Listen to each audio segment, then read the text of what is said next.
Selamat malam Sobat Investor, berjumpa lagi dengan saya Yanto Sujantono, redaktur pelaksana idxchannel.com di program Top 5 IDX Channel yang akan mengulas berita-berita terpopuler yang tersaji di IDX Channel.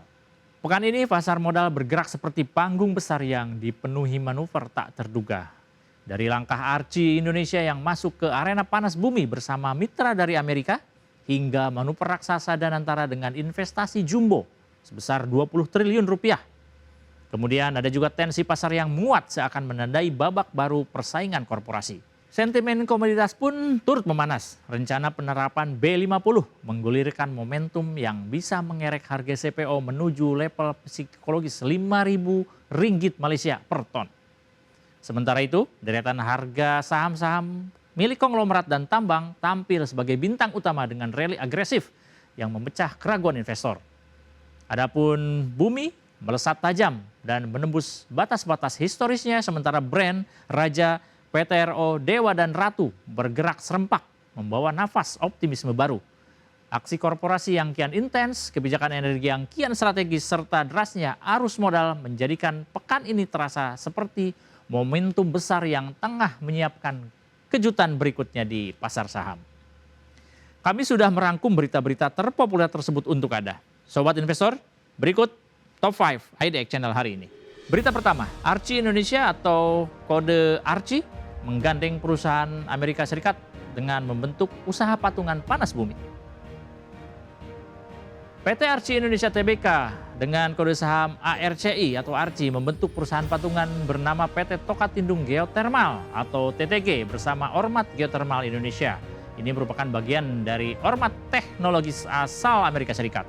Kolaborasi ini bertujuan memperluas diversifikasi usaha Archie ke sektor panas bumi melalui eksplorasi, pembiayaan, pembangunan hingga operasi fasilitas geotermal di wilayah konsesi usaha anak usaha Archie. Manajemen Archie menjelaskan bahwa proyek ini diproyeksikan memberi dampak positif terhadap kelangsungan bisnis di grup, terutama karena kegiatan panas bumi ini berpotensi menghasilkan produksi dan penjualan tenaga listrik. Dalam hal ini, Ormat menguasai 95% saham, sementara Archie 5% saham. Sebagai tindak lanjut, proyek TTG ini telah mengantongi izin panas bumi sejak 13 Juni 2025 lalu. Perseroan menargetkan pembangunan PLTP dengan kapasitas 40 MW untuk memperkuat portofolio energi hijau bagi perusahaan. Berita kedua, Danantara siap mengucurkan 20 triliun untuk proyek peternakan ayam. Rencana investasi jumbo 20 triliun oleh Danantara untuk membangun peternakan ayam dan telur terintegrasi pada 2026 langsung menyita perhatian pelaku pasar. Proyek ini diyakini dapat memperkuat ketahanan pangan nasional sekaligus mengubah peta persaingan emiten unggas seperti CPIN, Java, dan Main. BRI Dana Reksa menilai sektor unggas masih prospektif. Hal ini ditopang pemulihan harga Livebird dan potensi pertumbuhan laba emiten. Namun mereka mengingatkan adanya risiko eksekusi yang mencontohkan proyek ternak berdikari pada 2018 lalu yang ternyata berjalan lambat. Cepin tetap menjadi pilihan utama dengan valuasi yang cukup menarik, diikuti oleh Java dan Main.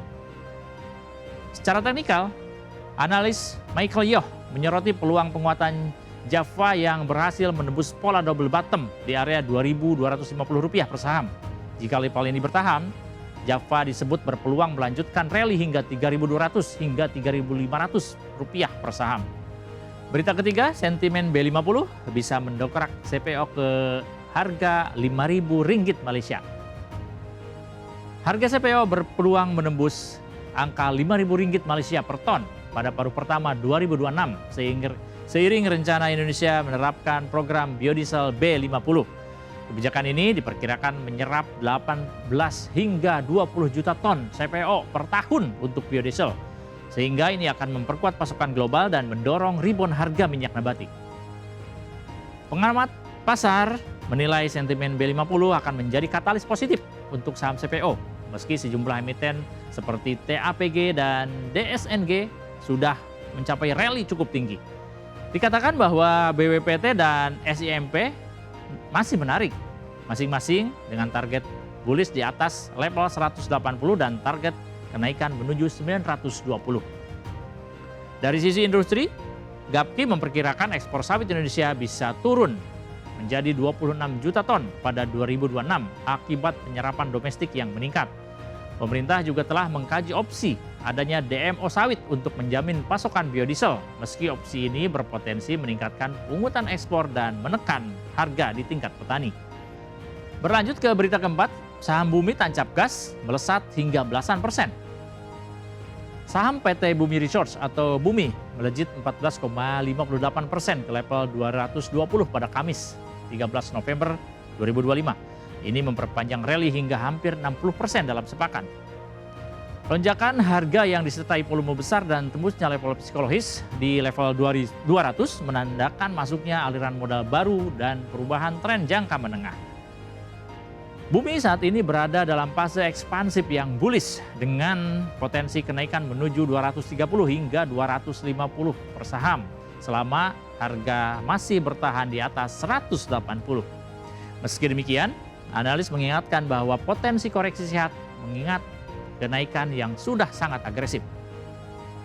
Momentum positif Bumi juga ditopang oleh aksi korporasi termasuk akuisisi penuh Wolfram Limited dan rencana pemilikan saham tambang bauksit Laman Mining.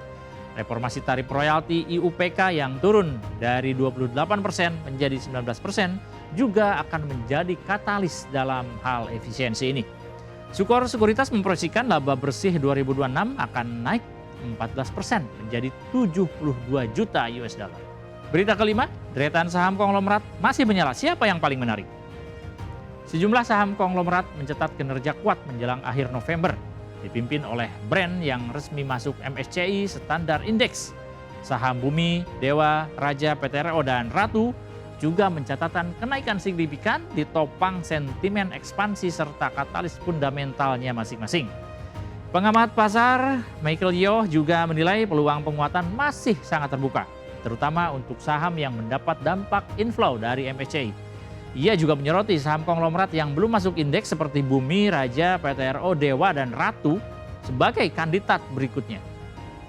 Jumlah emiten memiliki katalis kuat, antara lain Bumi dengan diversifikasi emas dan bauksit.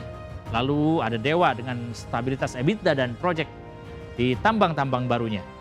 Berikutnya PTRO dengan kontrak tambang nikel senilai 1,1 triliun dan Raja dengan ekspansi LNG dan status MSCI Small Cap-nya. Sementara Brand menargetkan kapasitas energi hijaunya sebanyak 2,3 gigawatt pada 2032. Demikian Top 5 IDX Channel edisi kali ini. Saya Yanto Suyantono pamit undur diri. Harap diingat bahwa segala keputusan pembelian maupun penjualan saham sepenuhnya berada di tangan Anda, Sobat Investor. Pantau terus berita ekonomi, bisnis, dan pasar modal hanya di IDX Channel TV, idxchannel.com, dan media sosial IDX Channel. Sampai jumpa.